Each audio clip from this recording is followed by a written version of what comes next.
I went to return my daughter-in-law's coat. A photo fell out of the pocket. Someone had photographed me through the window the night before. Beside it was a photo of my son, who had been dead for a year, stamped with today's date and a message that made me tremble. Don't forget to subscribe to the channel and comment where you're watching from. I've always believed that the worst truths arrive on ordinary days, disguised as small kindnesses. That Tuesday morning in Cedar Falls, Pennsylvania, I woke thinking only of returning Melissa's coat, the navy wool one she'd left at my farmhouse after Sunday dinner. The October air had that sharp quality that promised an early winter, and I wanted her to have it before the real cold settled in. My name is Tiffany King. I'm 66 years old, a widow of 8 years, and until 14 months ago, I was the mother of one son, Donald. My Donald, who vanished during a routine business trip to Pittsburgh and was eventually declared dead when they found his car at the bottom of a ravine, burned beyond recognition. The body inside had been too damaged for visual identification, but the dental records matched. Or so they told us. I've learned to live with grief the way you learn to live with a chronic pain. It never leaves, but you develop strategies to function around it. My farmhouse, the one Thomas and I built 40 years ago on 60 acres of rolling Pennsylvania countryside, had become both my sanctuary and my prison. Some days I could barely walk through Donald's old bedroom. Other days I spent hours there, touching his things, pretending he might walk through the door at any moment. Melissa had been devastated too, though she wore her grief differently than I did. My daughter-in-law had always been reserved, contained, like a locked box. After Donald's death, she became even more withdrawn, seeing me less frequently, speaking in careful, measured sentences during our phone calls. I attributed it to her pain. Everyone grieves in their own way. That morning, I drove the 12 miles into town in my old pickup truck, the coat folded carefully on the passenger seat. Melissa lived in one of those new developments on the edge of Cedar Falls. Identical townhouses with identical landscaping, the kind of place that made me grateful for my farmhouse's imperfections and character. I knocked twice before using the spare key she'd given me years ago.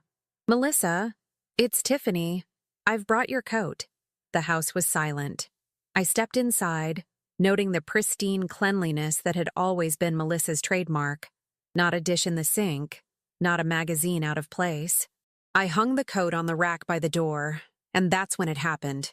That's when my ordinary day shattered into fragments I'm still trying to piece together. The coat slipped from the hanger. As I caught it, something fell from the pocket and landed on the hardwood floor with a soft flutter. 2 photographs, face down. I picked them up with hands that didn't yet know they should be trembling. The first photograph showed a window. My window, the large one in my kitchen that faces the back garden. And there, visible through the glass, was me, standing at my sink, washing dishes, completely unaware I was being photographed. The angle suggested someone had been standing in my garden, perhaps 20 feet from the house, with a decent camera and a telephoto lens. I turned it over. Written on the back in neat block letters was a date, October 22nd, 2024. Yesterday. My breathing became shallow. Someone had been in my garden last night, watching me, photographing me through my own window. The violation of it made my skin crawl, but that was nothing compared to what came next. The second photograph, I nearly dropped it. My vision actually blurred for a moment, my brain refusing to process what my eyes were seeing. Donald, my son, my Donald, who had been dead for 14 months, stared back at me from that photograph. He was sitting in what looked like a white room, institutional white, the kind you see in hospitals or clinics. He wore a pale blue hospital gown. His face was thinner than I remembered, his dark hair longer and unkempt, his eyes unfocused, staring at something beyond the camera with an expression I'd never seen on my son's face before. Empty, haunted, but it was him. God help me. I would know my own child anywhere. The date stamped on the back made the room spin. October 23rd, 2024. Today. Beneath the date, written in the same block letters as the first photo, "He never left. Look for the friend who mourned too much." I stood in Melissa's pristine hallway, holding photographs that couldn't exist. my heart hammering so hard I could hear it in my ears. Donald was dead. They'd shown me the dental records. They'd given me an urn with ashes. I'd buried those ashes beside Thomas in Cedar Falls Cemetery. I'd mourned my son for more than a year. But that photograph, that was taken today. My hands shook as I pulled out my phone, photographing both pictures before carefully replacing them in the coat pocket exactly as I'd found them. My mind raced through possibilities, each more disturbing than the last. Someone had put those photographs in Melissa's coat. Someone wanted me to find them. But who? And why place them where Melissa would carry them? Where she might discover them herself? Unless the person who put them there knew I'd be the one to return the coat. Knew I'd be the one to see them first. I hung the coat back on the rack, my movements mechanical, my thoughts careening wildly. Every instinct screamed at me to grab those photographs, to run to the police, to show someone, anyone, what I'd found. But something held me back, a whisper of caution, a sense that revealing what I knew too soon would be dangerous. The friend who mourned too much.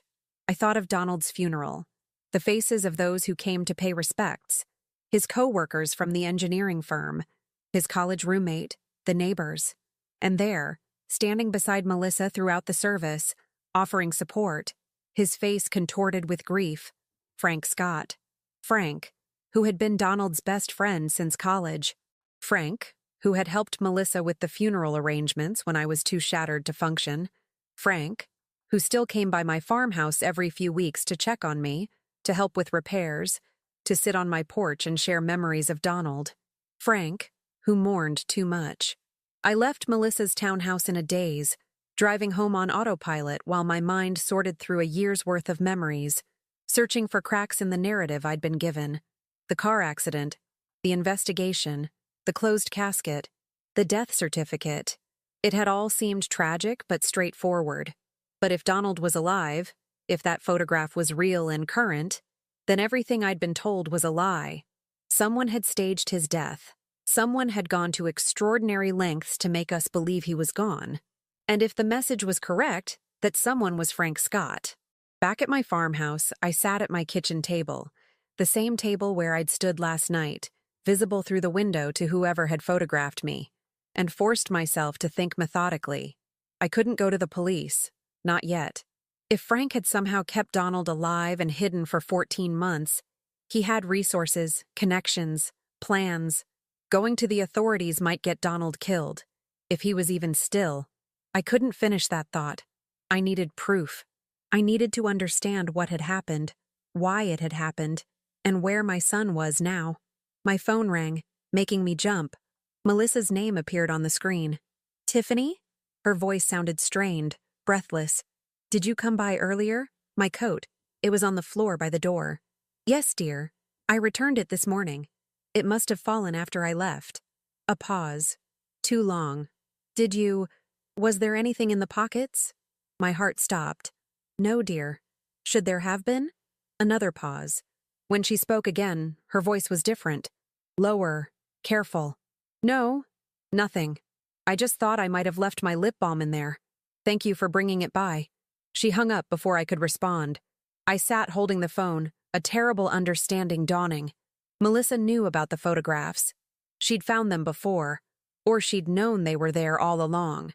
And now she was testing whether I'd discovered them, trying to determine what I knew. The question was Melissa trying to protect me from the truth, or was she part of whatever had happened to Donald? My phone buzzed with a text message from an unknown number. "Check your mailbox. Come alone. Tell no one. His life depends on your silence." Through my kitchen window, the same window someone had photographed me through last night, I could see my mailbox at the end of the long gravel drive. The sun was setting behind the barn, casting long shadows across the property. I grabbed my jacket and walked out into the gathering dusk, each step feeling like I was crossing into a different world. The world where my son had been alive all this time. The world where someone I trusted had betrayed us all. The world where I could no longer trust anyone, not even my daughter-in-law. The mailbox contained a single manila envelope. Inside was a handwritten note on expensive stationery, the kind with a watermark. "Mrs. King," it read. "My name is Annie Scott. I am Frank's mother. I know this must be overwhelming, but you need to understand. I discovered what my son has done only recently, and I've been terrified to come forward. He's dangerous, but he's still my child. The photographs I placed in Melissa's coat were meant for you. Your daughter-in-law is innocent. She knows nothing. Your son is alive, but he's been kept sedated in a private psychiatric facility in western Pennsylvania, one that doesn't ask questions if you pay enough. Frank has been visiting him regularly, keeping him chemically docile, telling the staff Donald is his brother suffering from severe psychosis. I don't know how much time we have before Frank realizes I know. I don't know what he'll do to Donald, or to any of us, if he suspects we're looking for him. But we have to try. We have to bring your son home. Meet me tomorrow at 2 p.m. at the Riverside Diner off Route 28. Come alone. And whatever you do, don't let Frank know you suspect anything. He's been watching you, Tiffany. He's been watching all of us. Annie Scott. I stood at the end of my driveway as darkness fell, holding a letter from a woman I'd met only twice, at Donald's funeral and once afterward. A woman whose son had apparently destroyed my family for reasons I didn't yet understand. The wind picked up, carrying with it the scent of approaching rain. My farmhouse, usually a comfort, now felt exposed, vulnerable. Someone had been in my garden last night. Someone knew where I lived, what I did, how I moved through my days. And somewhere, in a facility I couldn't yet locate, my son was alive but imprisoned, drugged, existing in a nightmare he might not even fully comprehend. I walked back to my house with the letter clutched in my hand, already planning. I had less than 24 hours before that meeting. 24 hours to prepare, to gather what resources I had, to figure out how to rescue a son I'd thought was dead from a man I'd thought was a friend. The worst truths arrive on ordinary days, disguised as small kindnesses. I'd gone to return a coat, and I'd discovered that everything I'd believed for 14 months was a carefully constructed lie. Now the real work began. I didn't sleep that night. How could I? Every sound, the house settling, branches scraping the windows, the distant howl of coyotes, made me jump. I kept thinking about Frank standing in my garden with a camera, watching me through my kitchen window like I was some laboratory specimen he was studying. By dawn, I'd made coffee and compiled everything I knew about Frank Scott. It wasn't much. He and Donald had met their freshman year at Penn State, both studying engineering. They'd been inseparable through college and stayed close afterward, even working at the same firm in Pittsburgh for a while before Frank moved to a competitor. He was 38, unmarried, living in a renovated warehouse loft in the city. He drove a black BMW. He visited me every 3 weeks or so, always bringing something, fresh bread from the bakery he knew I liked, or flowers, or offers to fix whatever needed fixing. I'd thought he was being kind, honoring his dead friend by looking after the friend's mother. Now I understood he'd been monitoring me, keeping me close, making sure I never suspected the truth. The morning dragged. I tried to act normally, feeding the chickens, checking on the 2 horses I still kept even though I was too old to ride much anymore. Normal. Everything had to look normal. But my hands shook as I scattered feed, and I kept scanning the tree line, wondering if someone was out there right now, watching me. At noon, my phone rang. Frank. Hey, Tiffany. Just checking in. Haven't heard from you in a few days. I gripped the phone, forcing my voice to stay steady. Hello, Frank. I'm fine, dear. Just been keeping busy with fall cleanup. Need any help? I could come by this weekend, help you close up the barn for winter. The offer sounded so genuine, so caring. This was the Frank I'd known for 15 years. Thoughtful, reliable, devoted to Donald's memory. But underneath that performance was someone who'd drugged and imprisoned my son. Someone who'd made me grieve a death that never happened. That's sweet of you. But I've got it handled.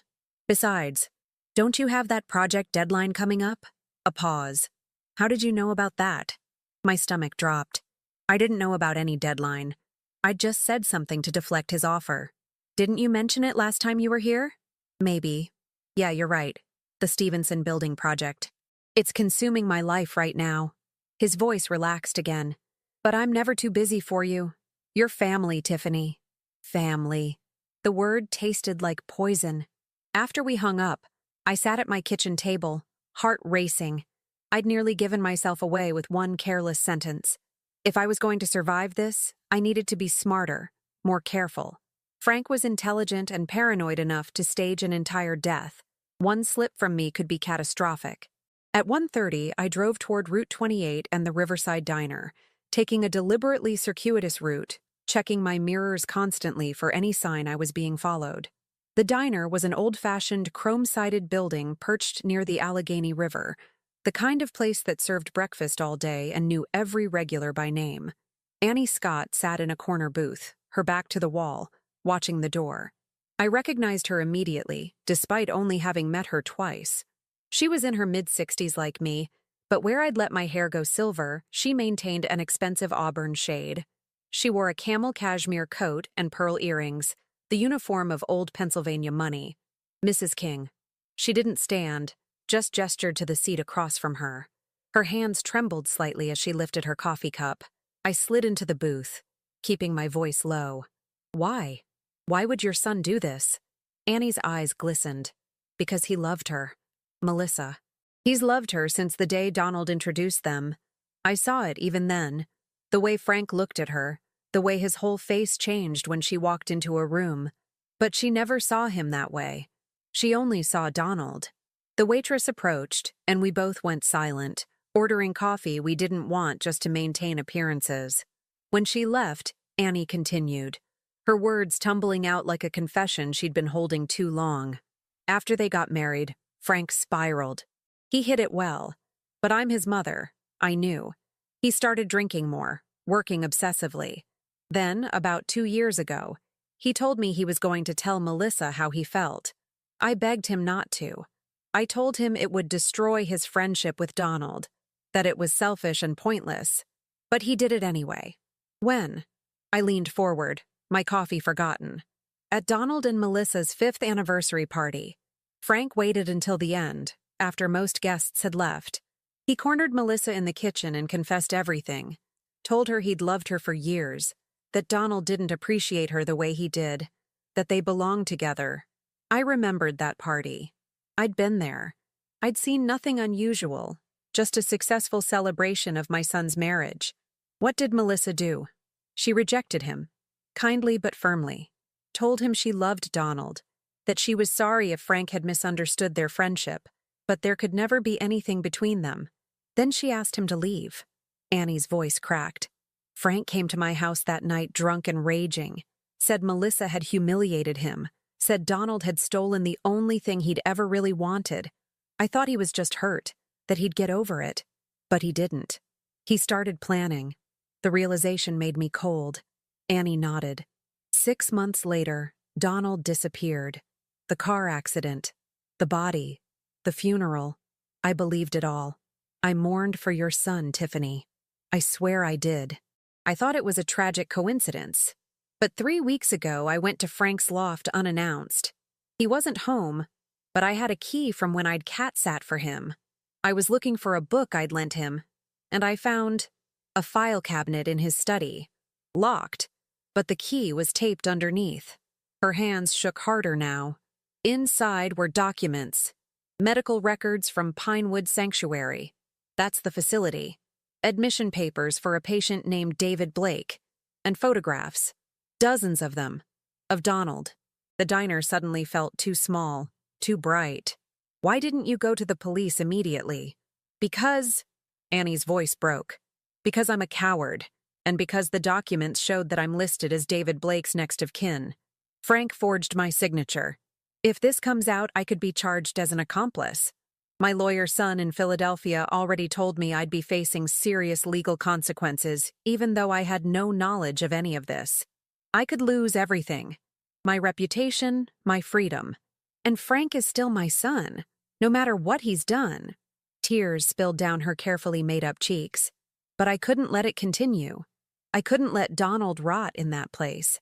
So I took the photographs to that photographer on 5th Street, had them developed, and put them in Melissa's coat when she visited me last week. I knew you'd return it. I knew you'd find them first. You're using me. The accusation came out flat, matter of fact. Yes, Annie didn't flinch. Because you're the only one Frank wouldn't suspect. You're a grieving mother who's been nothing but grateful for his support. You're not wealthy. You're not connected. You're not threatening. If I suddenly started asking questions, Frank would know. If Melissa confronted him, he'd... She trailed off. He'd what? Kill her too? Annie's silence was answer enough. I sat back, processing. Where is Pinewood Sanctuary? About 90 miles northwest, near the Ohio border. It's a private psychiatric facility that caters to wealthy families who want their difficult relatives kept comfortable but out of sight. They don't ask many questions if you pay cash and provide the right documentation. She slid a folder across the table. Everything I copied from Frank's files. Admission dates, medication schedules, visitor logs. Frank has been there every Tuesday and Thursday for 14 months, always bringing what the staff thinks are personal items for his brother. God knows what he's really doing during those visits. I opened the folder, scanning pages that detailed my son's captivity with clinical precision. Antipsychotics, sedatives, mood stabilizers, enough medication to keep him docile and confused, unable to advocate for himself or even understand his situation clearly.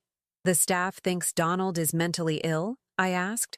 Frank told them David Blake, Donald, is schizophrenic and potentially violent, that he needs to be kept medicated for his own safety and the safety of others. He provided falsified psychiatric records, a fake history of psychotic breaks. The facility accepted it all. They're not criminals, Tiffany. They're just incompetent and greedy. A new question occurred to me. The body in the car. Whose body was it? Annie paled. I don't know. I couldn't find anything about that in Frank's files.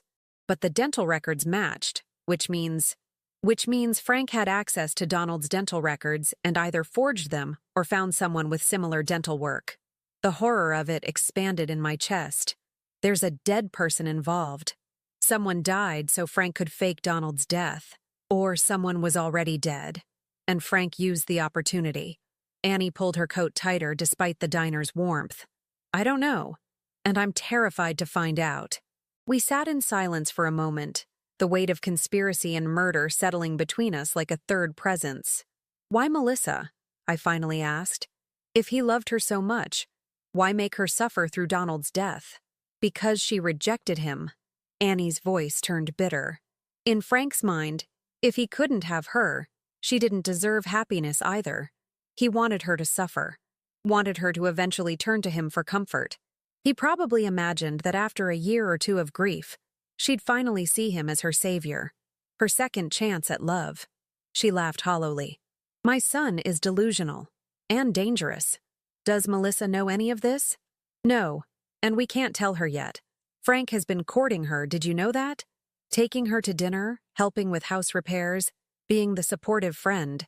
If we tell her now and she reacts poorly, shows any sign of knowing the truth, Frank will realize we're onto him. He might move Donald, or, she couldn't finish the sentence, or kill him, make the fake death real. I closed the folder, mind racing through possibilities and dangers. What do you expect me to do? Help me get Donald out. I can't do it alone. I'm his mother's age. I'm not strong. I'm not brave. But you're a farmer. You're practical. You're capable. And you're the only person who wouldn't raise Frank's suspicions if you started asking questions about psychiatric facilities. You could say you're researching care options for an elderly friend, or... No, I cut her off. No more lies. I've had enough lies for a lifetime. I leaned forward, my voice steel. I'll help you get Donald out, but we do this my way. Smart, careful, and when it's done, you're going to face whatever legal consequences come. You don't get to stay clean while my son gets justice. Annie flinched but nodded. Agreed. And Melissa needs to know. She's his wife. She has a right.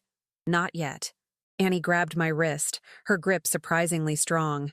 Please, Tiffany, just a few more days. Let me confirm that Frank hasn't moved him or changed the arrangements. Let me make sure we have a solid plan before we bring anyone else in. Melissa's grief is real. If she finds out suddenly, she might not be able to hide her reaction. She might confront Frank directly. We need her calm and prepared when we tell her. She was right, much as I hated to admit it. I pulled my hand back. 3 days. That's all you get. Then we tell her. Annie nodded, relief flooding her face. Thank you. She stopped mid-sentence, her eyes fixed on something behind me. The color drained from her face. I turned slowly, my pulse hammering. Through the diner's window, I could see a black BMW pulling into the parking lot. Frank. Did he follow you? Annie hissed. I don't know. I was careful. We can't be seen together. If he knows we've talked. Panic cracked her composure. Go to the bathroom. Stay there until I text you that he's gone. I stood, grabbing the folder, trying to move casually even though every instinct screamed at me to run. The bathroom was at the back of the diner, down a narrow hallway lined with old photos of the river. I locked myself in a stall, heart pounding so hard I thought I might pass out. Through the thin walls, I heard the diner's front door chime. Heard Frank's voice. Mom?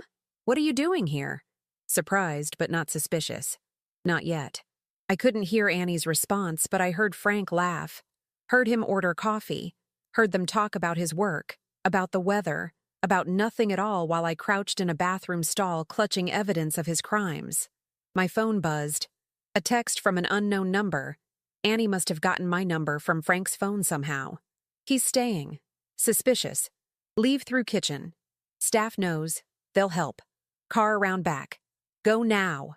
I flushed the toilet for authenticity, washed my hands with shaking fingers, and opened the bathroom door.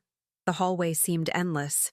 Through the doorway to the dining room, I could see the back of Frank's head as he sat with his mother, his hand gesturing as he told some story.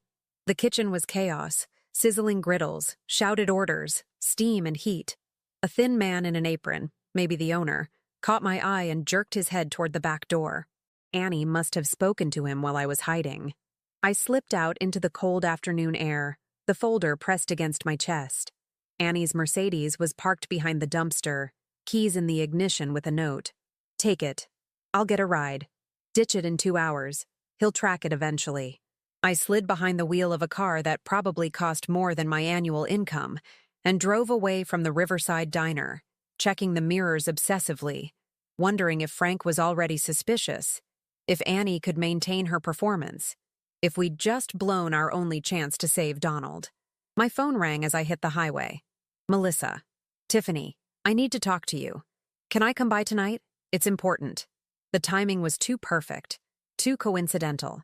Either Melissa had discovered something, or Frank had sent her to check on me. Of course, dear, I said, my voice steady despite the terror coursing through me. Come for dinner. 6 o'clock.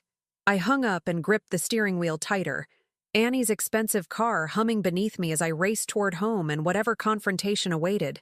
The folder on the passenger seat contained the truth about Donald's captivity, but I still didn't know whose side Melissa was really on. And in 5 hours, I'd have to sit across from my daughter-in-law and pretend I knew nothing, suspected nothing, feared nothing. While somewhere 90 miles away, my son existed in a chemical fog, not knowing that his mother had finally learned he was alive, not knowing that the friend who visited him twice a week was the architect of his living death, not knowing that time was running out for all of us. I ditched Annie's Mercedes in a mall parking lot 40 minutes from home, wiping down the steering wheel and door handles, even though I knew Frank would eventually trace his mother's movements. Then I called a taxi, something I hadn't done in years, and gave the driver my address, watching the roads behind us the entire way. Back at the farmhouse, I had 2 hours before Melissa arrived. 2 hours to hide the folder Annie had given me, to prepare myself for whatever confrontation was coming, to figure out how to read my daughter-in-law's true intentions without revealing my own knowledge.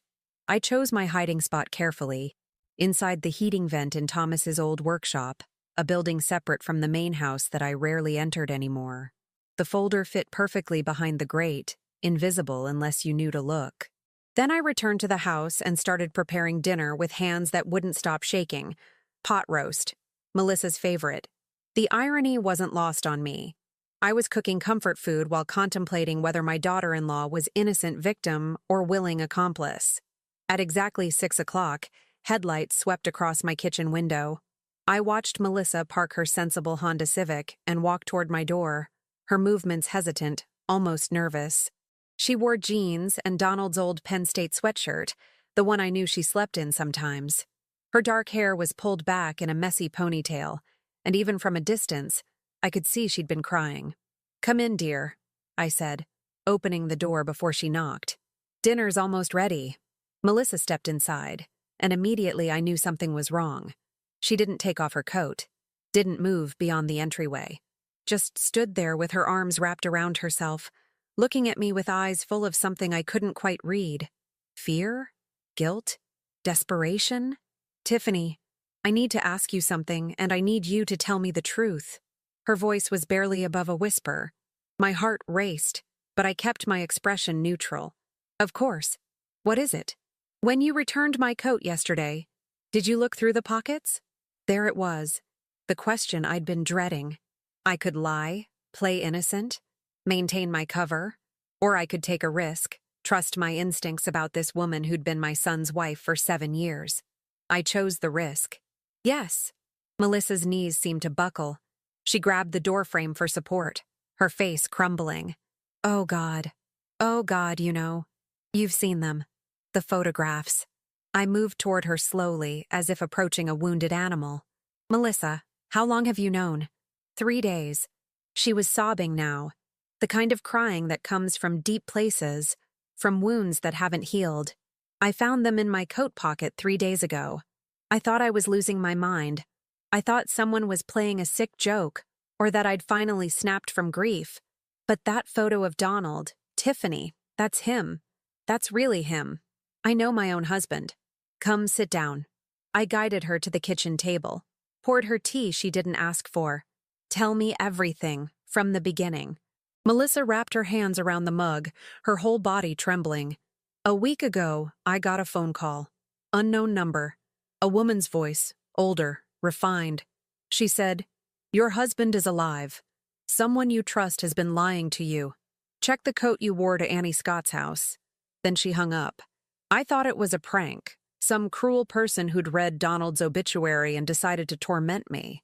But I checked the coat anyway, and there they were, those photographs. What did you do?" I panicked.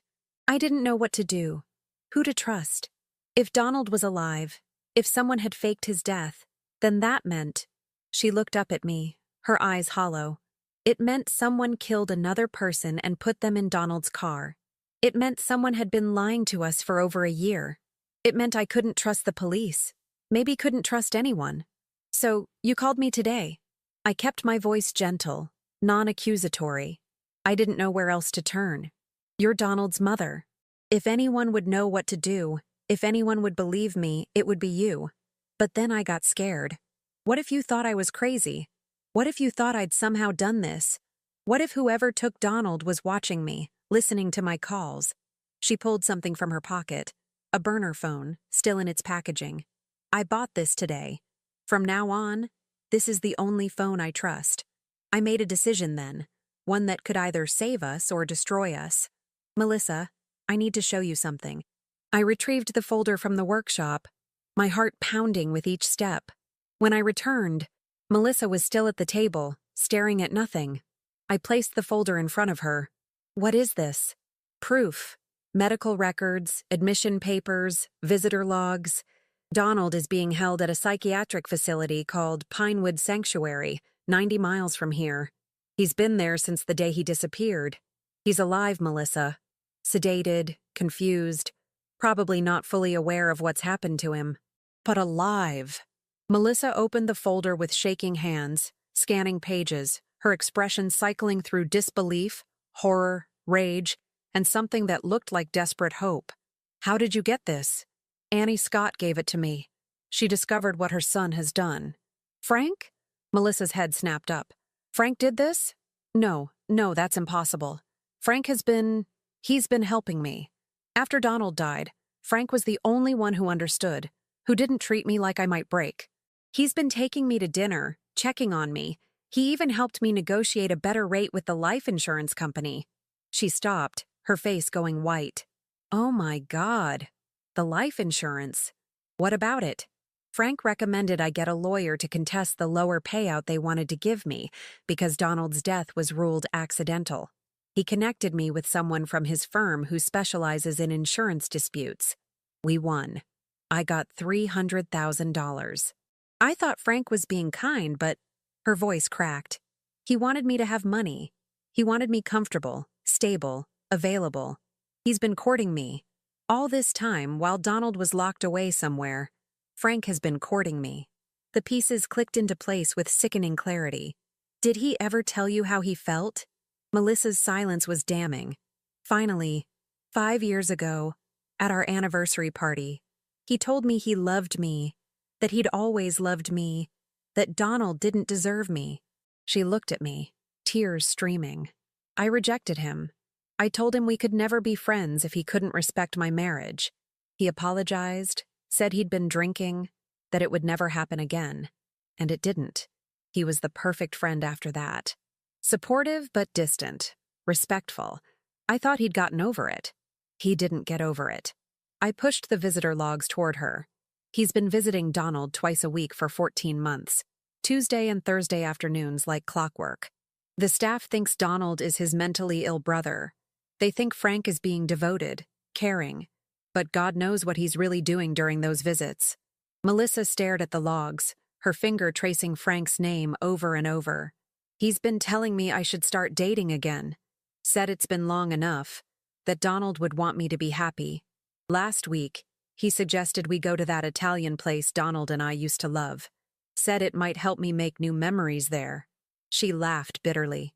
He's been erasing Donald while keeping him alive, keeping him drugged and hidden so he could step into his place. There's more you need to know. I told her about the photographs someone took of me through my window, about Annie's confession at the diner, about Frank's unexpected arrival and my escape through the kitchen. With each revelation, Melissa's expression hardened, her grief crystallizing into something fiercer. "We have to get him out," she said when I finished. "We have to go there and bring Donald home. It's not that simple. If we just show up and demand his release, Frank will know. He might move Donald or kill him." Melissa said it flatly, without emotion. "The way you state facts you've already accepted. Make the fake death real. I've been thinking about that since I found the photographs. There's a body in Donald's grave, Tiffany. Someone died so Frank could have me. He's already killed once. He won't hesitate to do it again." The kitchen felt too small, too warm. I stood and moved to the window, looking out at the darkening farmland. Annie gave us 3 days before we have to decide our next move. She's trying to confirm that Donald is still there, that Frank hasn't changed the arrangements. 3 days. Melissa joined me at the window. In 3 days, Frank visits on Thursday. What if we went then? While he's there, what if we... She stopped, her reflection in the window going rigid. "Tiffany, don't move. Don't turn around. Just look at the tree line, near the old oak." I looked. At first, I saw nothing but shadows and branches. Then, as my eyes adjusted, I saw it. A figure standing perfectly still about 50 yards from the house, partially obscured by the oak tree that had been on this property since before I was born, watching us. "How long has he been there?" I whispered. "I don't know. I just noticed movement." Melissa's voice was steady despite the terror I knew she must be feeling. "Do you have a gun?" "In the upstairs bedroom. Thomas's old hunting rifle. But I haven't fired it in years and... We're not shooting anyone." Melissa pulled out her new burner phone. "We're calling the police. Reporting a trespasser." "No!" I grabbed her wrist. "If it's Frank or someone he's hired and the police come, he'll know we're onto him. He'll know we've found each other, that we're comparing notes. It could trigger... Then what do we do?" Melissa's composure was cracking. "Just stand here while he watches us? While he photographs us or listens to us or plans his next move?" The figure shifted, and in the fading light, I caught a glimpse of something in his hands. A camera with a long lens, pointed directly at my kitchen window, just like the photograph from yesterday. "The lights," I said suddenly. "We're illuminated. He can see everything we're doing, but he's in shadow. We need to even the field." I flipped off the kitchen lights, plunging us into darkness. Then I grabbed the high-powered flashlight I kept for checking on the horses at night and moved to the side door, the one that opened onto the porch. "What are you doing?" Melissa hissed. "Getting a better look at who's watching us." I opened the door and stepped onto the porch, aiming the flashlight directly at the oak tree and flooding it with light. The figure was gone. But in the spot where he'd been standing, something caught the light and glinted. I walked toward it, Melissa close behind me, both of us scanning the darkness for movement. When we reached the oak tree, I aimed the flashlight down. A business card, placed deliberately on top of a flat stone, held down with a small rock so it wouldn't blow away. I picked it up with shaking hands. Frank Scott, Senior Project Manager, Steelton Engineering. His business card, left like a calling card. A message. I know you were together. I know you're talking. I'm watching. Melissa took the card from my hands, staring at it with an expression I'd never seen on her face before. Something cold and calculating. Good, she said quietly. Good? He's scared. If he wasn't scared, he wouldn't be making his presence known. He'd just watch and gather information. But this, leaving his card, this is intimidation, which means he's worried about what we might do. She looked at me, and I saw Donald in her eyes. The same intelligence and determination my son had always possessed. We need to move faster than we planned. Annie said 3 days. I say we have less than 24 hours before Frank does something drastic. We don't even have a plan yet. We don't know the layout of the facility, the security, how to get Donald out safely. Then we figure it out. Tonight, Melissa pulled out her burner phone. We call Annie. We tell her we're coming tomorrow and we make a plan. Because if Frank is desperate enough to show himself like this, it means we're running out of time. Back in the house, I locked every door and window while Melissa used her burner phone to call Annie. I could hear only one side of the conversation, but it was enough. It's Melissa. Yes, she told me everything. Frank was here, watching the house. No, we're fine. But we need to move now. Tomorrow morning. First thing, I don't care about the risks. He's my husband. While she talked, I went to Thomas's old desk and pulled out maps of western Pennsylvania, trying to locate Pinewood Sanctuary. My hands moved mechanically, but my mind was racing. Frank had been here, on my property, watching us. How long had he been there? Had he seen me return in his mother's car? Did he know about our meeting at the diner? And if he was watching my farmhouse, was he also watching Annie? The burner phone conversation ended. Melissa returned to the kitchen, her face set with determination. Annie will meet us tomorrow at 7 a.m. at the Walmart parking lot on Route 60. She has a key card that gets you into Pinewood Sanctuary. Frank made a copy for her years ago when he was setting up the fake admission, just in case of emergencies. She's bringing all the documentation, including the medication schedules and staff rotations. And then what? We just walk in and take him? Annie says Thursday mornings are the quietest time at the facility. Only a skeleton crew on duty. Frank doesn't visit until afternoon. If we time it right, we can get Donald out before Frank even knows we're there. And if something goes wrong? Melissa met my eyes, and I saw a hardness there that frightened and impressed me in equal measure. Then we make sure Frank goes down for what he's done. All of it. The murder, the kidnapping, the fraud, everything. I'm not leaving that facility without Donald, Tiffany. Even if it means burning Frank's whole life to the ground. My phone rang then, my regular phone, the one Frank would have the number for. We both stared at it, watching his name appear on the screen. Don't answer, Melissa whispered. But I picked it up anyway. Sometimes the best defense is offense. Hello, Frank. Tiffany. His voice was tight, strained. I was just driving past your place and saw the lights go out suddenly. Everything okay? Want me to come check on you? He'd been the one watching us then. Not some hired surveillance, but Frank himself, barely 50 yards from my house. Everything's fine, dear. Just turned off the lights to watch the stars. It's a beautiful night. Is someone there with you? I thought I saw another car. Melissa stopped by for dinner.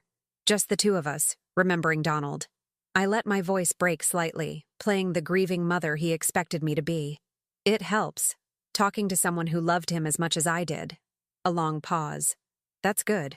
That's really good. You two should stay close. Support each other. Another pause. Has Melissa seemed okay to you? I worry about her sometimes. She's been acting strange lately. Warning bells screamed in my head. Strange how? Just distant. Distracted. I wondered if she'd told you anything, if something was bothering her. He was fishing, trying to figure out what we knew, what we'd discussed. She seems fine to me. Sad, of course, but managing. Why? No reason. Just checking in. Listen, I'm heading home now, but call me if you need anything. Anything at all. You know I'm always here for you. I know, Frank. Thank you. I hung up and looked at Melissa. He knows something is wrong. He's trying to figure out how much we know. Then we stay apart tonight. I'll go home, act normal. You do the same. We don't communicate except through the burner phone, and only if absolutely necessary. Tomorrow morning, we meet Annie and we end this. After Melissa left, I stood in my empty kitchen, the weight of the coming day pressing down on me.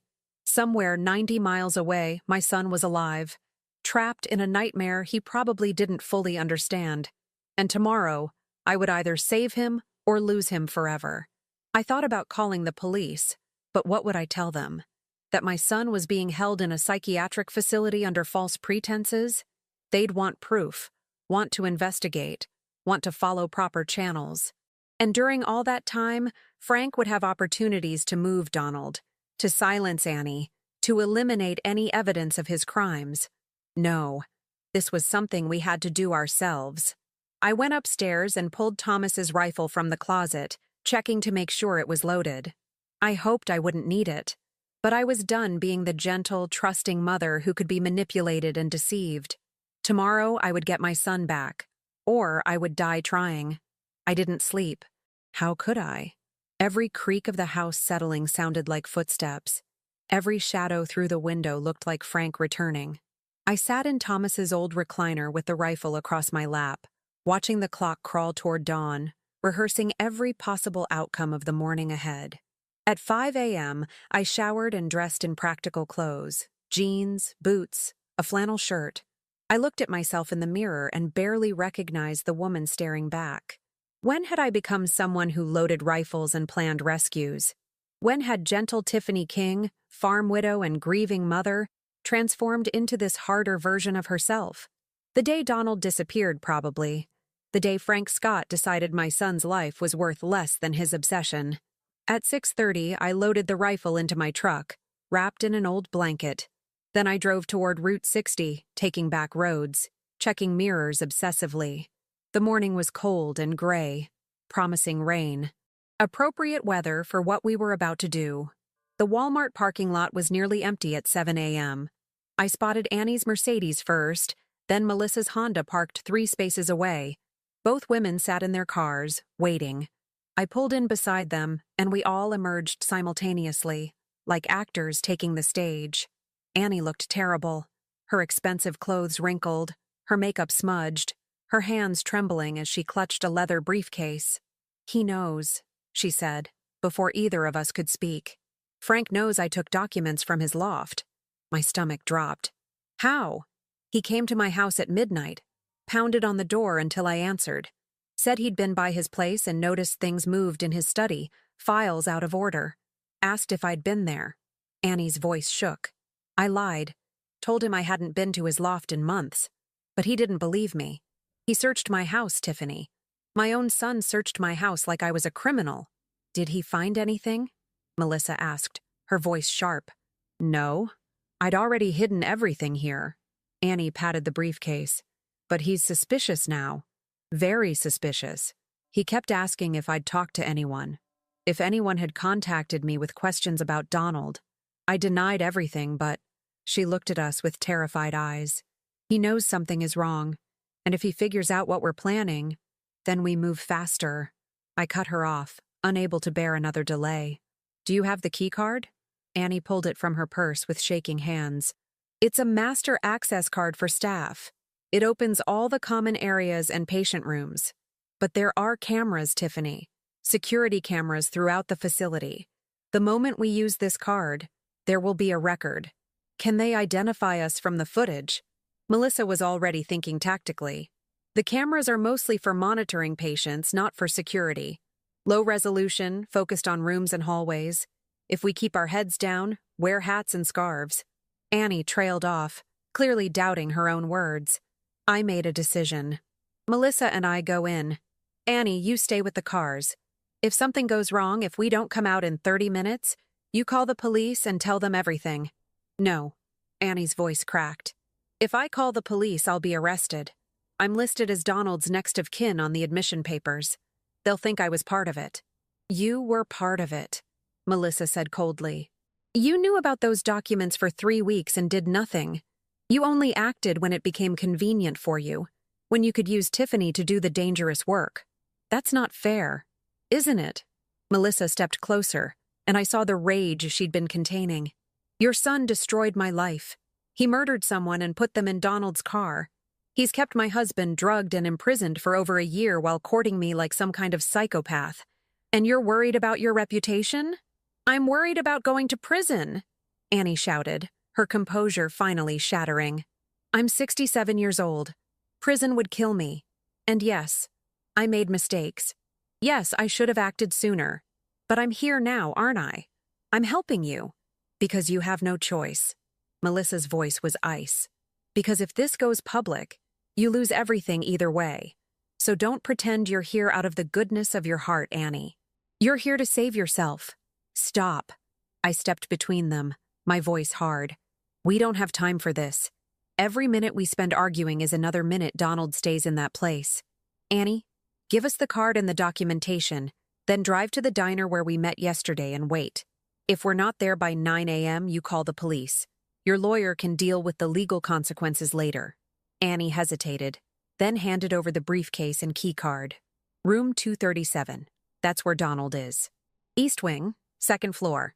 The medication schedule shows they dose him at 8 a.m. and 6 p.m. If you get there before the morning dose, he might be lucid enough to walk on his own. And if they've already medicated him? I asked. Then you'll be carrying him out. He's sedated enough that he won't resist, but he also won't be able to help himself. Annie's voice dropped. Be prepared for what you see. The medication changes people. He might not recognize you immediately. He might be confused, frightened. Don't expect him to be the Donald you remember. Melissa flinched but recovered quickly. We understand. Anything else we need to know? Thursday mornings, there are usually only 3 staff members on duty, 2 nurses and 1 orderly. They rotate between patients so you'll have windows of time when hallways are empty. But if you encounter anyone, Annie paused. You can't hurt them. They're not criminals. They genuinely believe David Blake is a psychiatric patient who needs their care. We're not going to hurt anyone, I assured her, though I wasn't entirely sure that was true. I'd brought the rifle, hadn't I? And if someone tried to stop us from taking Donald, what would I do? We reviewed the facility layout using documents from Annie's briefcase, floor plans that Frank had apparently kept in his files, probably to help him navigate during his twice-weekly visits. Pinewood Sanctuary was a converted mansion, 3 stories of old stone with a modern wing added to the east side. Patient rooms on the 2nd and 3rd floors, common areas and offices on the 1st. 1 main entrance, 2 emergency exits. What about alarms? Melissa studied the plans intently. If we leave through an emergency exit with Donald, will it trigger anything? Fire alarms only, not security. But it will alert the staff. Annie traced the route with 1 finger. Your best option is to go out the way you came in. Walk him through the main entrance like your visitor's leaving. Confident, casual. The staff won't question you if you act like you belong. And if Frank shows up early? The question I'd been avoiding. Annie went pale. He never comes on Thursday mornings. His pattern has been consistent for 14 months. Tuesday and Thursday afternoons, between 2 and 4 p.m. But if he's suspicious, if he knows something is wrong, she couldn't finish the sentence. We separated then, Annie driving away toward the diner while Melissa and I took my truck. Pinewood Sanctuary was 45 minutes away, near the Ohio border, tucked into wooded hills that probably looked serene in summer but now looked menacing and isolated. During the drive, Melissa was silent, staring out the window at the gray landscape rushing past. Finally, she spoke. What if he doesn't remember me? I glanced at her, saw the vulnerability beneath her anger. He'll remember you. Annie said the medication changes people. What if it's changed him so much that... Her voice broke. What if I get him back but lose who he was? Then we help him find himself again. Together. I reached over and squeezed her hand. But Melissa, you need to prepare yourself. Even if he recognizes us, even if he's lucid, he's been through trauma we can't imagine. The Donald we get back might not be the same. Donald we lost. I know. She wiped her eyes roughly. I've thought about nothing else since I found those photographs. I've imagined every scenario. But I don't care if he's different, Tiffany. I don't care if he's damaged or changed or broken. I just want him alive and home. We'll deal with everything else afterward. Pinewood Sanctuary appeared around a curve. A sprawling stone building that had probably been elegant once, now faded and institutional despite the landscaped grounds. The sign at the entrance was discreet. Pinewood Sanctuary, residential psychiatric care. The parking lot held maybe 8 cars, confirming Annie's information about minimal staff on Thursday mornings. I parked near the entrance, but not directly in front, leaving space between us and the security cameras Annie had mentioned. We both pulled on baseball caps and wrapped scarves around our necks, obscuring as much of our faces as possible without looking suspicious. "Ready?" I asked, my hand on the door handle. Melissa nodded, her jaw set. "Let's bring him home." We walked toward the entrance with the key card and documents in my purse, trying to look like concerned family members visiting a loved one. The lobby was quiet, wood paneling, comfortable furniture, classical music playing softly. A reception desk sat unmanned, with a small sign reading, "Please sign in." We ignored it. Using Annie's key card, we accessed the door to the east wing and climbed the stairs to the second floor. The hallway was empty, lined with numbered doors, institutional carpeting muffling our footsteps. Room 237 was at the far end. My heart hammered so hard I thought I might vomit. This was it. After 14 months of grief, of believing my son was dead, of mourning at an empty grave, I was about to see Donald alive. Melissa reached the door first. Her hand trembled as she touched the handle. "Wait," I whispered. "Let me go first. If he's confused, if he doesn't recognize you immediately, it might be easier coming from me." She hesitated, then nodded, stepping aside. I slid the keycard through the reader. The lock clicked open. The room was small, painted institutional white, with a single bed, a chair, and a window with bars. And there, sitting on the bed in a pale blue hospital gown, staring at nothing, Donald, my son, alive. He looked wrong, too thin, his cheekbones sharp, his dark hair long and unwashed. His eyes had a glazed quality, unfocused and distant. But it was him. God, it was him. "Donald?" My voice came out as barely a whisper. He didn't respond, didn't even seem to hear me. I moved closer, Melissa right behind me. "Donald, it's Mom. It's Tiffany. Can you hear me?" His eyes slowly tracked toward my voice, but there was no recognition in them, no spark of understanding. He looked at me the way you'd look at a stranger. "Donald, baby, it's me."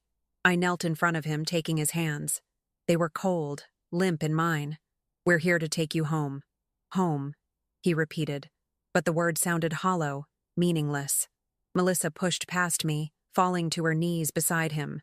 "Donald, it's Melissa, your wife. Remember me? Please, please remember me." For a long moment, nothing. Then something flickered in his eyes. Confusion, maybe, or the ghost of recognition trying to surface through the medication fog. "Melissa?" The word was slurred, uncertain. "Yes." She grabbed his face, tears streaming. "Yes, it's me. It's Melissa. We're going to get you out of here. We're going to—" The door opened behind us. We spun around, and my blood turned to ice. Frank Scott stood in the doorway. He wasn't supposed to be here. It was Thursday morning. He never came Thursday mornings.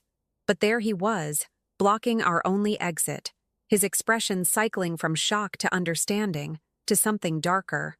"Mom?" Donald's voice clearer now, confused. "What's happening? Why is Frank—" "You couldn't leave well enough alone," Frank said quietly, and I heard genuine regret in his voice.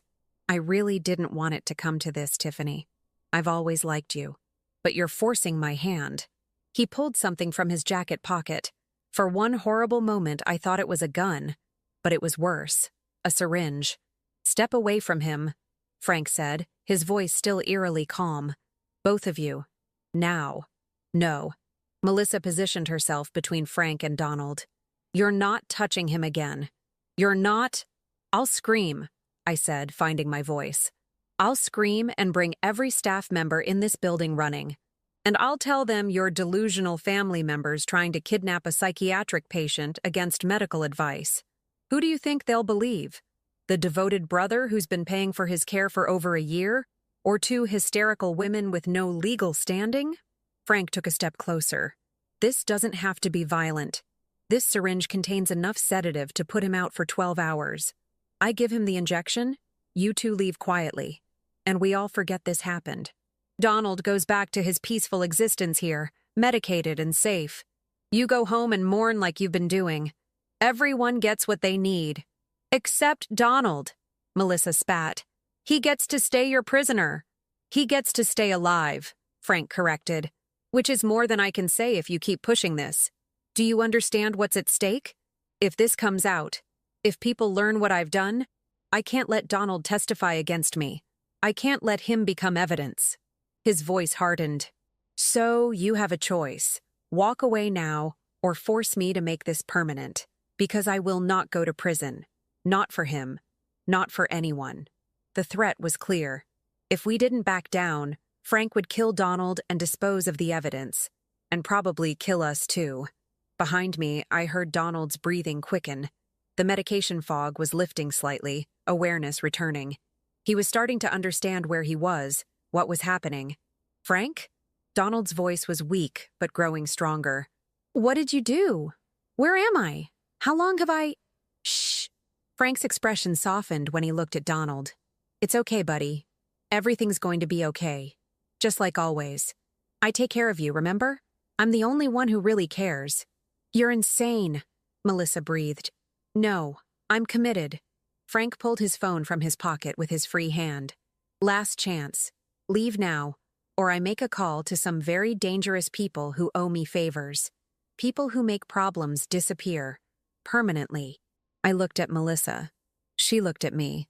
We both looked at Donald, sitting on the bed, trying to piece together a reality that had been chemically stolen from him for 14 months. We'd come so close. We'd found him. He was right here. But Frank was right too. We had no legal standing, no authority, no plan for what came next. And he had the advantage of time, money, and willingness to kill. My hand moved toward my purse, toward the rifle I'd left in the truck, but wished desperately I'd brought inside. Frank saw the movement and smiled without humor. "Don't even think about it, Tiffany. I know you better than you think. I know you're not a killer. You're a gentle woman who wants her son back. But violence isn't the answer here. Trust me." "Trust you?" The laugh that came out of me was bitter and broken. "You want us to trust you?" "No. I want you to be smart. Donald stays here, sedated and safe, while I figure out a more permanent solution. You go home and stay quiet. If you do that, nobody gets hurt." He raised the syringe. "If you don't, well, it's amazing how many psychiatric patients die from complications. Heart failure. Seizures. Tragic, but natural. He was going to kill Donald eventually. Maybe not today, maybe not next week, but soon. As long as my son was alive and potentially lucid, he was evidence. A witness. A threat to everything Frank had built. We'd walked into a trap, and Frank held all the cards. The door behind Frank opened slightly. A voice, female, authoritative, spoke from the hallway. "Is everything all right in here, Mr. Scott?" I heard raised voices. Frank's composure never wavered. "Everything's fine, Marie. Just some confused visitors who came to the wrong room. I'm escorting them out now." "This is my son," I said desperately, my voice carrying to the hallway. "My name is Tiffany King, and this is my son Donald. He was declared dead 14 months ago, but—" "Enough." Frank's voice was steel. He turned to the nurse in the hallway. "Marie, call security. These women are having some kind of breakdown. They need to be removed from the premises immediately." "No, listen to me!" Melissa was shouting now. "His name is Donald King, not David Blake. Check his records. Check his fingerprints. He's being held here illegally." The nurse looked uncertain, torn between Frank's calm authority and our desperate claims. Frank made his decision then. In one smooth movement, he crossed to Donald and pressed the syringe to his neck. "Stop!" I lunged forward, but Frank was faster, stronger. The needle pierced Donald's skin. "No!" Melissa screamed. But it was too late. Donald's eyes went wide with understanding, just a moment of perfect clarity before the drug took hold. He looked at me, really looked at me for the first time since I'd entered the room. "Mom," he whispered, "help me." Then his eyes rolled back and he collapsed onto the bed. Frank withdrew the syringe, his face expressionless. "Security will be here in 30 seconds. I suggest you leave now, or you'll be answering very uncomfortable questions about attempted kidnapping of a psychiatric patient." Melissa launched herself at Frank, but I caught her, held her back even as she fought me. "We have to go," I hissed in her ear. "Now! We can't help him from jail." "I'm not leaving him." She struggled against my grip, reaching for Donald's unconscious form. "We don't have a choice." I pulled her toward the door, my heart breaking with every step. "We'll come back. We'll find another way. But not like this." Frank watched us with something like pity. "There is no other way, Tiffany. Accept that. Mourn your son again and move on with your life. It's the kindest option for everyone." We fled down the hallway, past the confused nurse, down the stairs and out into the cold morning air.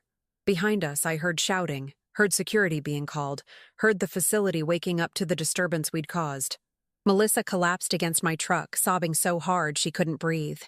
I looked back at Pinewood Sanctuary, at the second-floor window that I knew was room 237. Donald was in there, alive but imprisoned, conscious but chemically silenced, and we'd failed to save him. Worse, Frank now knew we were onto him, which meant he'd be moving Donald, or ending him, or both. We'd had one chance, and we'd blown it. As I started the truck and drove away, my phone buzzed with a text from an unknown number. "Don't come back. Don't contact my mother. Don't go to the police. If you do, Donald King will die, and his blood will be on your hands. Walk away while you still can. M." Beside me, Melissa stared at her phone screen, at what I assumed was an identical message. "We're not walking away," she said quietly. Her tears stopped now, her voice cold and controlled. "Are we?" I thought about Donald's eyes, that one moment of recognition, of desperate hope before the drug took him. "No," I said. "We're not walking away." But I had no idea how we'd save him now. Part 5. The Climax. We drove in silence to the diner where Annie was supposed to be waiting. She wasn't there. Her Mercedes sat empty in the parking lot, and when we called her burner phone, it went straight to voicemail. "He has her," Melissa said flatly. "Frank has his mother. We don't know that. Maybe she panicked and went home, or Frank figured out she was the one who gave us the information, and now he's making sure she can't help us anymore." Melissa's voice was eerily calm, the kind of calm that comes after you've cried all your tears and have nothing left but cold calculation. "We need to think, Tiffany. We need to be smarter than him." We sat in my truck in that parking lot for 20 minutes, trying to figure out our next move. Going to the police seemed impossible now. We'd just attempted what could be construed as kidnapping a psychiatric patient. Frank would spin the narrative to make us look like delusional, dangerous women. And while the truth might eventually come out, Donald could be dead long before any investigation was complete. "We need leverage," I said finally. "Something that makes Frank more afraid of us than we are of him." "Like what?" "We have no proof except Annie's documents, and those could be explained away as forgeries. We have no witnesses except each other.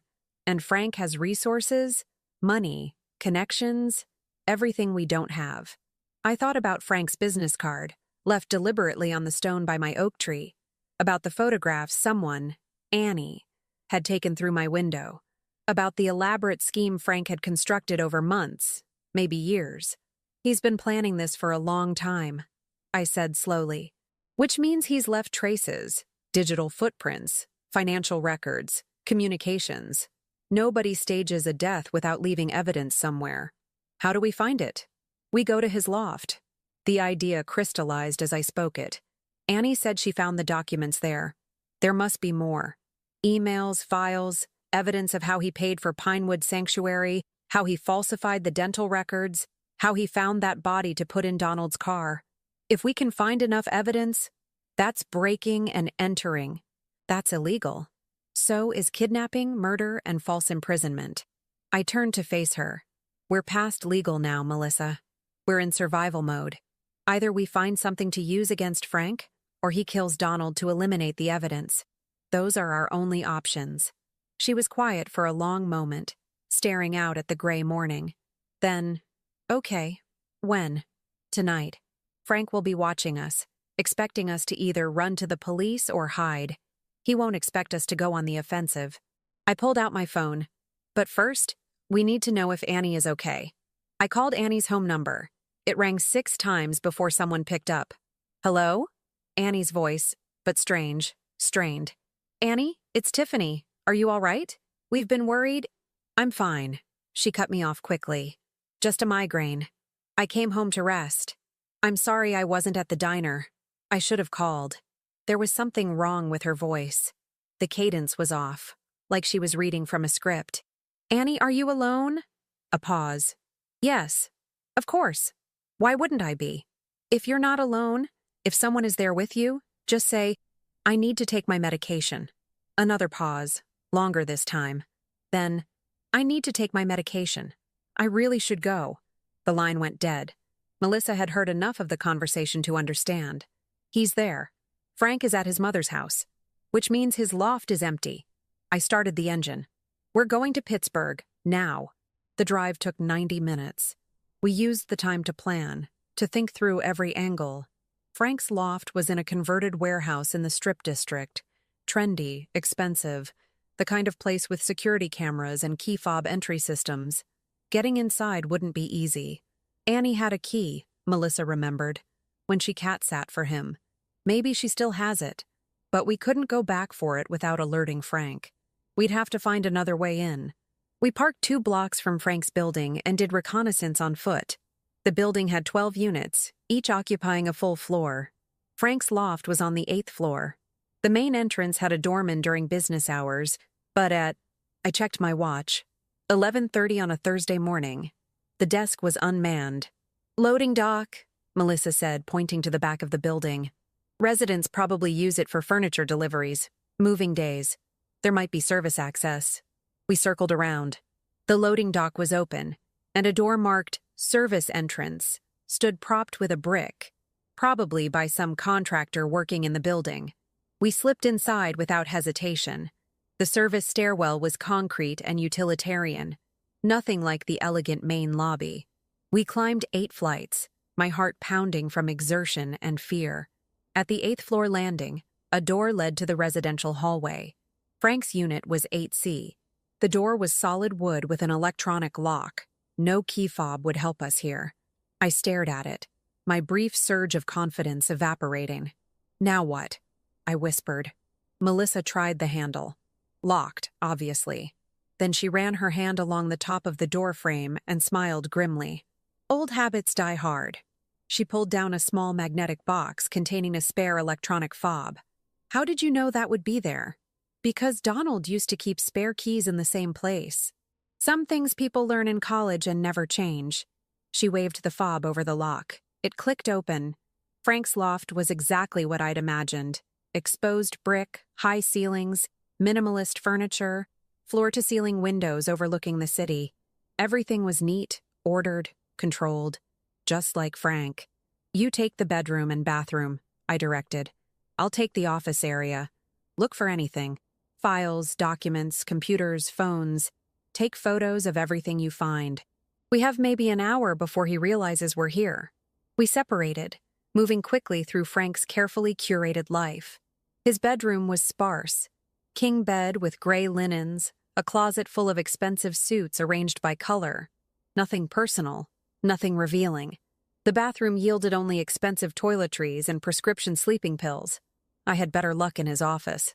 The study Annie had mentioned was tucked into an alcove. A desk with a laptop, filing cabinets, and walls covered with architectural drawings and project plans. The laptop was password protected, useless to us.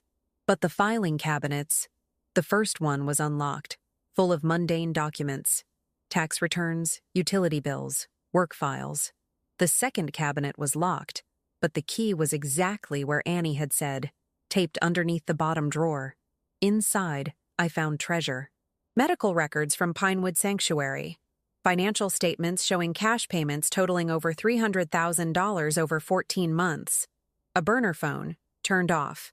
And a folder labeled simply DB, Donald King. I opened it with shaking hands. Inside were photographs, dozens of them, of Donald and Melissa together, at restaurants, walking in parks, kissing on their front porch. All candid shots, all taken without their knowledge.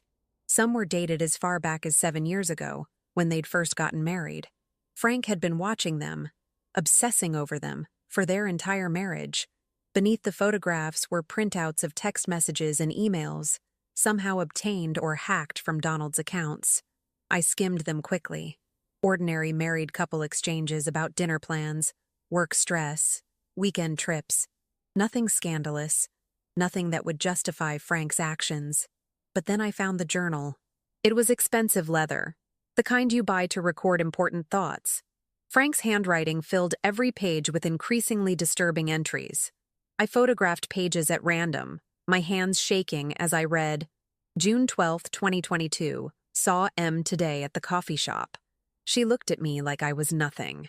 Like all these years of friendship mean nothing because she has him. Donald doesn't deserve her.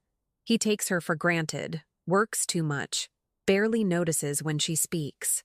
I would worship her. September 3, 2022. Told M how I feel. She rejected me. Said it was inappropriate and made me leave the party.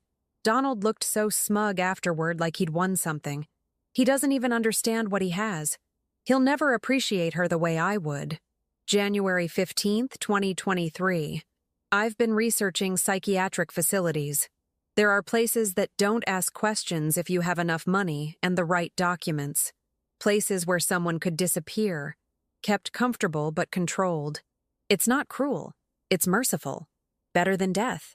Better than him having what should be mine. March 8th, 2023. Found the solution to the body problem. James Crawford, homeless man, died of overdose in an alley behind the Strip District. Similar build to Donald, similar age. Dental records will be easy to forge. I have contacts in the medical field through work. Nobody will question it. Nobody will look too closely at a tragic accident. I felt bile rise in my throat.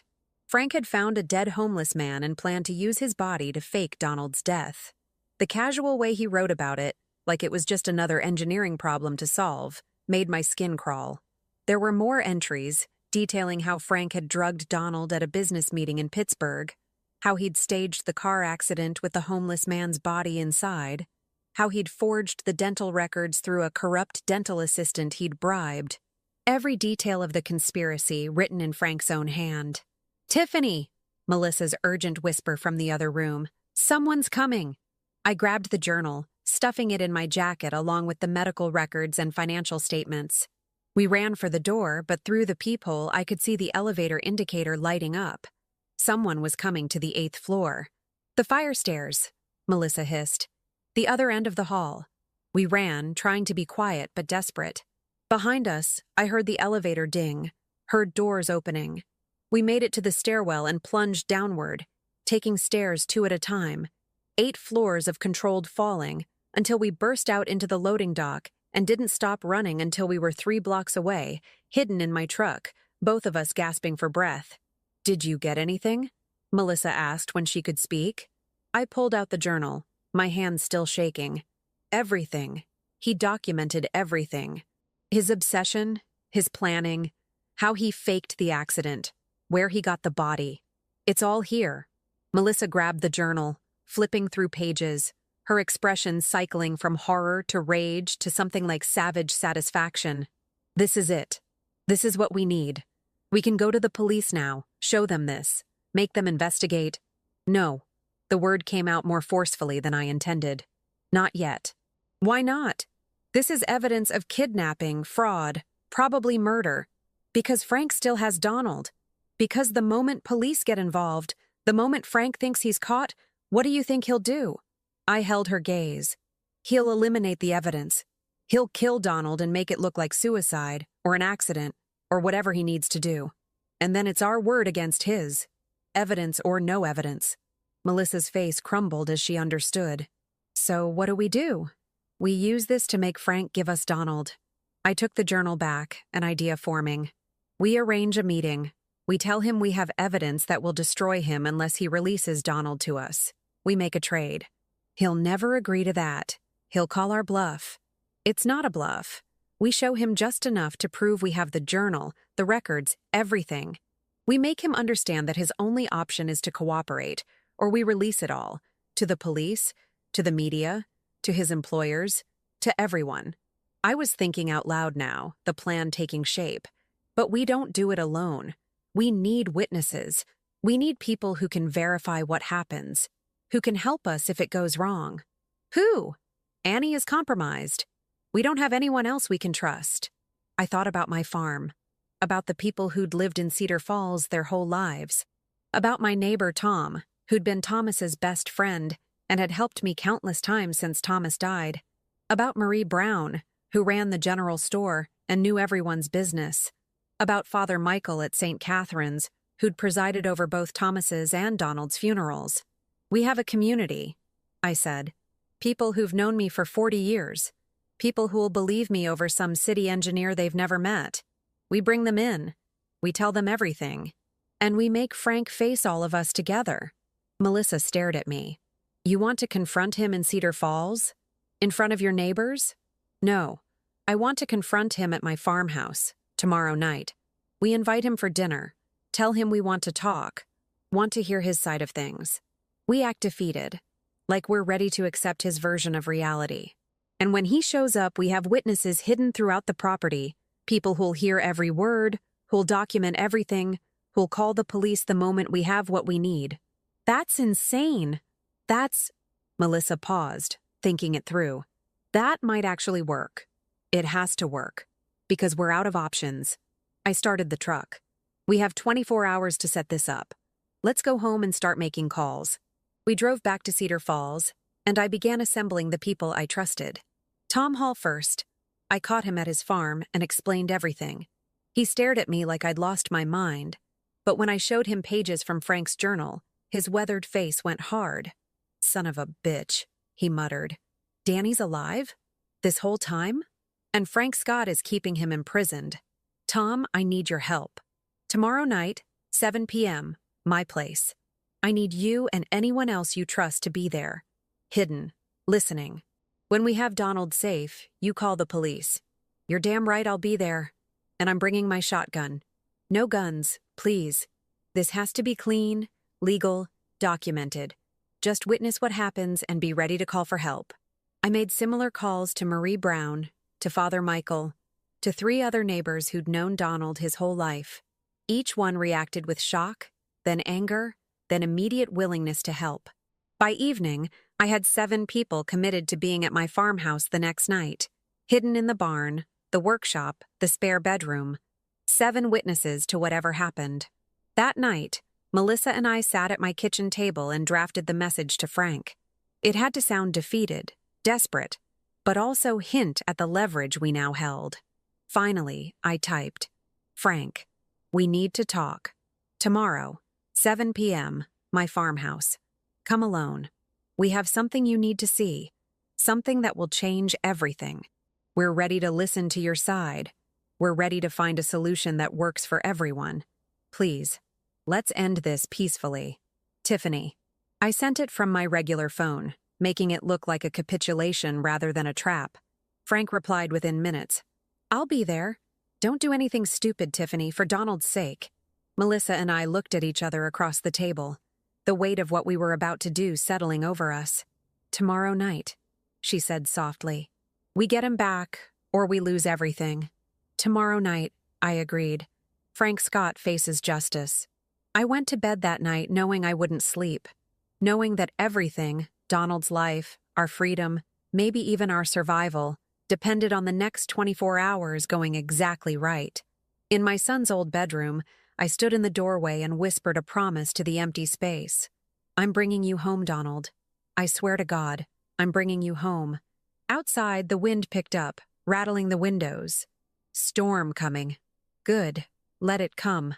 We'd weathered storms before, and tomorrow, Frank Scott would learn that underestimating a 66-year-old mother had been his greatest mistake. The day of reckoning arrived with unseasonable warmth, the late October sun breaking through clouds like an omen. I spent the morning preparing my farmhouse as if for a dinner party, but the table I set held Frank's journal, the medical records, the financial statements, evidence laid out like place settings. By 6 p.m., my witnesses were in position. Tom Hall and his son Jake in the workshop, phones recording. Marie Brown and Father Michael in the barn loft with a clear view of the back door. The Kowalski brothers, dairy farmers from 2 miles down the road, in the spare bedroom upstairs with the window cracked open to hear everything. Each person had strict instructions. Document everything. Intervene only if there was immediate danger. And the moment we had confirmation that Donald was safe, call 911. Melissa arrived at 6:30, her face pale but determined. I called Pinewood Sanctuary, pretended to be a relative checking on David Blake. They confirmed he's still there, still in room 237. Frank hasn't moved him. Good. I squeezed her hand. That means Frank still thinks he has control. He doesn't know we found the journal. What if he brings backup? What if he doesn't come alone? Then we adapt, but I don't think he will. Frank's ego is his weakness. He'll want to handle this personally, to show us he's smarter, more powerful. He won't want witnesses to his threats. At exactly 7 p.m., headlights swept across my windows. Frank's black BMW. Melissa and I positioned ourselves in the living room, visible through the front window, sitting calmly like we were waiting for a social call. I'd left the front door unlocked. Another show of trust, of defeat. Frank knocked once, then entered without waiting for an answer. He looked tired, older than his 38 years. His expensive suit was slightly rumpled, his hair uncombed. The strain of maintaining his double life was showing. Tiffany, Melissa. He nodded to each of us, his tone carefully neutral. I appreciate you reaching out. I think it's time we had an honest conversation. Please, sit. I gestured to the chair across from us, the one that put his back to the kitchen where I'd hidden a phone, recording everything. Can I get you anything? Coffee? Water? No, thank you. He sat, his eyes scanning the room, noting the envelope on the coffee table between us. What's this about? Your message said you had something to show me. I picked up the envelope slowly, deliberately. We broke into your loft yesterday, Frank. We found your filing cabinet. And we found this. I pulled out his journal, watching his face drain of color. How did you... He lunged forward, reaching for it, but I pulled it back. Sit down, I said, my voice harder than I'd ever heard it. Sit down and listen, or I walk this to the police station right now. Frank sank back into the chair, his hands gripping the armrest so tightly his knuckles went white. You had no right to break into my home, and you had no right to kidnap my son. I opened the journal to a marked page. March 8th, 2023. Found the solution to the body problem. James Crawford, homeless man, died of overdose in an alley behind the Strip District. Should I keep reading, Frank? Would you like to hear your own words describing how you forged dental records? How you drugged my son and staged an accident that killed your friendship and nearly killed us with grief? You don't understand. Frank's voice cracked. I never wanted to hurt anyone. I needed time. Time for Melissa to heal, to forget Donald, to see me differently. You murdered someone, Melissa said quietly. James Crawford. Did you even know his name before you decided his dead body was useful to you? He was already dead. Frank's composure shattered. He overdosed. His body would have ended up in a potter's field, unmourned, forgotten. I gave him purpose. You desecrated a human being to serve your obsession. I stood, the journal clutched in my hands. You traumatized your mother, who's now facing legal consequences for forgery she didn't commit. You stole 14 months of Donald's life, keeping him drugged and confused, and you made Melissa and me believe we'd lost him forever.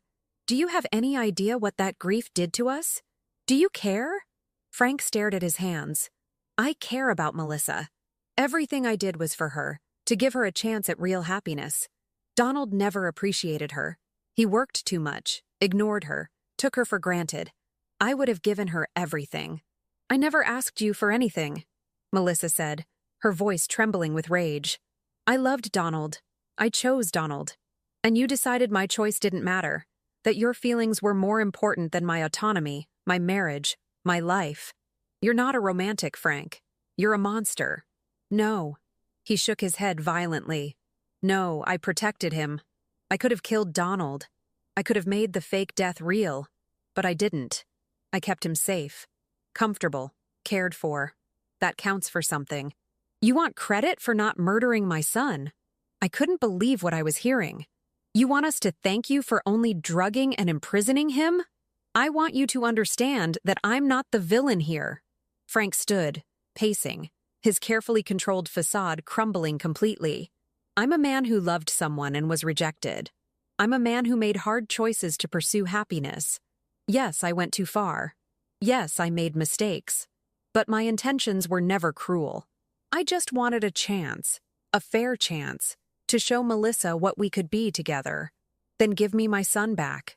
I moved closer, close enough to see the desperation in his eyes. Right now. Take us to him. Release him from that facility. Drop the false commitment and let him come home. Do that and maybe, we can find a way through this that doesn't destroy everyone. Frank laughed. A broken sound. And then what? Donald testifies against me? I go to prison for kidnapping, fraud, abuse of a corpse. My career ends, my reputation is ruined, and I spend the next 20 years in a cell.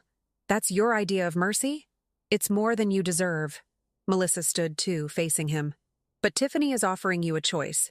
Cooperate now, show remorse, return Donald willingly, and the prosecutor might consider it when you're sentenced. Or refuse, and we take this journal to the police along with every piece of evidence we've gathered, and you face maximum penalties for everything. You're bluffing. But his voice wavered. You can't prove most of what's in that journal. It's just my private thoughts. Any lawyer would get it thrown out. Maybe. I opened the journal to another marked page.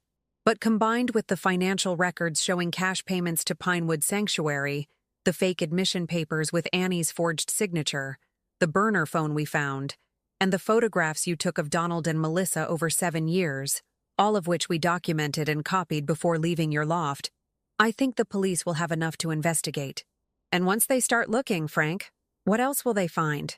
Digital footprints? Security camera footage? Witnesses who saw you drugging Donald at that business meeting in Pittsburgh? Frank's face went gray. How do you... Because you wrote it down. I tapped the journal. You documented everything because some part of you wanted someone to know how clever you'd been, how meticulously you'd planned. That's what narcissists do, Frank. They can't help bragging, even to themselves. For a long moment, we stood in tableau, me holding the evidence of his crimes, Melissa radiating fury beside me, Frank trapped between his ego and his survival instinct. Then he pulled out his phone. "What are you doing?" I asked. "Calling Pinewood Sanctuary." His voice was hollow, defeated. "Authorizing Donald King's immediate release. Telling them the family will be picking him up tonight. That all bills are settled. That the commitment was made in error." I watched him make the call, heard him use his calm, professional voice to undo months of elaborate lies with a few sentences. When he hung up, he looked older, smaller. Done. He'll be processed out within the hour. You can pick him up any time after 8 p.m. He met my eyes. I never wanted to hurt him, Tiffany. I want you to know that. Everything I did, the medication, the facility, I chose the most humane options. I could have been cruel. I wasn't. You were cruel, I corrected quietly. You just convinced yourself otherwise. That's what makes you dangerous, Frank. Not that you're evil, but that you're blind to the evil you've done. What happens now? He looked between us. Do I leave? Do you call the police? You wait. I sat back down, still holding the journal. We're not calling the police until Donald is safe in our custody. Until we know you haven't arranged some backup plan. Some way to hurt him even after his release. You sit here with us and we wait together. You're keeping me hostage? We're ensuring compliance. Melissa's voice was steel. Consider it a preview of the captivity you imposed on Donald. Though ours will last hours, not months. Tom Hall appeared in the kitchen doorway then, his presence a reminder that we weren't alone, that Frank was surrounded by witnesses who'd heard everything. "Everything all right out here, Tiffany?" Tom's voice was casual, but his eyes were hard. "We're fine, Tom. Frank was just helping us arrange to pick up Donald from Pinewood Sanctuary." I smiled at Frank. "Weren't you, Frank?" He understood then. The witnesses, the recordings, the trap we'd laid. His shoulders slumped in defeat. "Yes, I was helping." The next hour passed in tense silence. Father Michael came down from the barn, sitting with us in silent witness. Marie Brown made coffee nobody drank. The Kowalski brothers stayed upstairs, but I heard their movements, a reminder that we outnumbered Frank, that his power over us was broken. At 8:15, Melissa's phone rang. Pinewood Sanctuary, confirming that Mr. Donald King had been processed out and was ready for pickup. "Tom, call Sheriff Davidson," I said. "Tell him we have a confession to a kidnapping and need him at Pinewood Sanctuary. Marie, call Channel 4. They've been running stories about missing persons. Tell them we have the story of the year." Frank didn't try to run, didn't try to fight. He just sat there as we made our calls, as the net closed around him, as the consequences of 14 months of deception finally arrived. Melissa and I left him there with Tom standing guard, drove the 90 miles to Pinewood Sanctuary in record time. Sheriff Davidson met us there with 2 deputies, having coordinated with local police. The facility administrator was confused, apologetic, frightened. They genuinely believed David Blake was a psychiatric patient with a devoted brother. They'd accepted forged documents without proper verification because Frank paid cash and seemed credible. And then they brought Donald out. He walked slowly, supported by a nurse, his movements uncertain. He'd been off the heavy sedatives for several hours, but the drugs still clouded his eyes. He wore his own clothes now, jeans and a shirt the facility had kept in storage, waiting for the day he might need them. "Mom?" His voice was rough from disuse, uncertain. "Is this real? Are you real?" I couldn't speak, couldn't move. 14 months of grief, of mourning, of believing I'd never hear that word again. "Mom," in my son's voice. Melissa reached him first, throwing her arms around him, sobbing into his chest. "You're real. God, Donald, you're real. You're alive. You're here." He held her awkwardly at first, then tighter as recognition fully returned. "Mel? What? Where have I been? How long?" His voice cracked. "How long has it been?" "Too long," I managed, finally moving forward, finally touching my son, feeling his solid warmth, his beating heart. "But you're home now. You're safe. And we're never letting you go again." 3 months later, spring arrived early in Cedar Falls. Donald sat on my farmhouse porch, Melissa beside him, both of them drinking the coffee I'd made too strong out of habit. He looked better now, his weight restored, his eyes clear, though shadows remained. The kind of shadows that therapy helps with, but never completely erases. Frank Scott pleaded guilty to kidnapping, fraud, and abuse of a corpse. His lawyer negotiated a 20-year sentence in exchange for his cooperation and detailed confession. Annie faced charges for forgery, but received probation after testifying against her son, her testimony helping to piece together every element of Frank's crimes. The homeless man Frank had used, James Crawford, was properly identified and buried with dignity, his sister in Ohio finally getting closure after 2 years of not knowing what happened to her brother. Donald's recovery was ongoing. Some memories of his captivity remained foggy, blurred by medication. Others were sharp and painful. He had nightmares. He struggled with crowds, with trust, with the lost time he could never reclaim. But he was here, alive, fighting his way back to himself with Melissa and me beside him every step. "I'm thinking of turning the East Field into a community garden," I said, watching the morning sun paint the hills gold. "Something good growing where so much felt dark for so long." "I like that idea," Donald said softly. He still spoke carefully, deliberately, like someone relearning language. "Life from pain, growth from trauma." "Very philosophical for 7 a.m., Melissa teased gently, and Donald smiled. A real smile, the kind I'd feared I'd never see again. We sat in comfortable silence, three people who'd been broken and were learning to be whole again. My farmhouse, which had been a place of grief and deception, was becoming a home once more. The rooms Donald had grown up in were his again, whenever he needed them. The land Thomas and I had worked for 40 years would see another generation, another chance. I thought about the photographs that had started everything. The image of me through my window, the proof that Donald was alive. Annie Scott had sent them because she'd finally found courage, however imperfect. And that small act had saved my son's life. "Thank you," Donald said suddenly, looking at me with eyes that were finally, fully present. "I don't think I've said it enough. Thank you for not giving up. Thank you for believing I was alive when you had every reason not to. Thank you for being strong enough to save me. You're my son," I said simply. There was never a question of giving up. Never. Melissa took both our hands, and we sat connected on that porch. Three survivors bound by love and trauma, and the fierce determination to build something better from the wreckage. I'd spent most of my 66 years being what others expected. A farmer's wife, a supportive mother, a gentle woman who didn't make waves. But when it mattered most, I'd found strength I didn't know I possessed. I'd lied, stolen, broken laws, set traps, and refused to be dismissed or underestimated. Age hadn't made me weak. It had made me dangerous in all the right ways, because I'd learned patience, strategy, and the long game.